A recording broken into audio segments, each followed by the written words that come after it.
আসসালামু আলাইকুম everyone, welcome মুমনুল birds.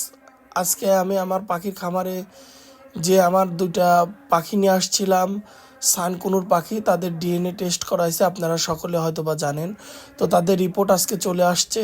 তো আমি আপনাদের মাঝে রিপোর্টটি খুলে দেখাচ্ছি। আমি এর আগে দেখি নাই রিপোর্ট দুটা কি আসছে এবং পাখি দুইটা মেল না কি ফিমেল সেটা দেখার জন্য আর কি ডিএনএ করেছিলাম।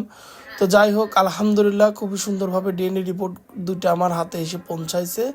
তো আমি এখন দেখব পাখি দুইটা মেল ফিমেল আছে নাকি ও দুইটাই মেল না দুইটাই ফিমেল, এটা আমি দেখব। তো যাই হোক ভিউয়ার্স, এখন আমি দেখতেছি আমার পাখির যে ডিএনএ কার্ডটি দিয়েছিল সেই ডিএনএ কার্ডে প্রথম যেই কার্ডটি দেখলাম এটা 022, এটা ফিমেল। তো আমি আরেকটা দেখতেছি এটাও আমার ফিমেল। তো যাই হোক ভিউয়ার্স, আমি দেখতেছি আমার পাখি দুইটাই ফিমেল। তো ফিমেল পাখি এখন দুইটা তো আর একসাথে রাখা যাবে না। আমি এখন হয় একটি সেল দিয়ে দিব, আর না হলে আরেকটি আমি পাখি, আর না হলে দুইটি আমি মেল ডিএনএ করা পাখি কিনবো। তো যাই হোক ভিউয়ার্স, যেহেতু দুটি পাখি ফিমেল, তো এখন আমি মেল খুঁজতেছি। আপনাদের কারো কাছে মেল পাখি থাকলে বলবেন, আর যদি এক্সচেঞ্জ করে থাকি তাহলে কারো যদি আমার এই ফিমেল ভালো লেগে থাকে তাহলে জানাবেন।